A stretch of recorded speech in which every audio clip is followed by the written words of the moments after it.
Ең қауіпті дене мүшесі қайсы? Дене мүшелеріміздің ең қауіптісі тіл екен. Қалаған тарапына оңай кете алады.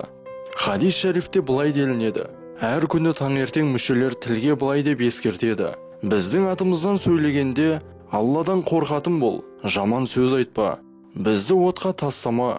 Біздің дінге мойынсұнып немесе мойынсұнбауымыз саған байланысты.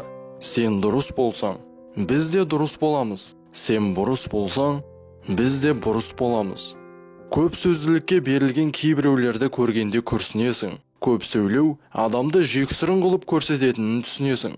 Адам күнәні тілмен де жасайтынын ескерсек, көп сөйлеу сол тілмен жасалатын күнәлардың санын арттырады. Пайғамбарымыз оған Алланың игілігі мен сәлемі болсын, үндемеген үлкен бәледен құтылады, ал көп сөйлегеннің күнәсі да көп болады деген. Мәлімет Mazhab.kz сайтына тиесілі.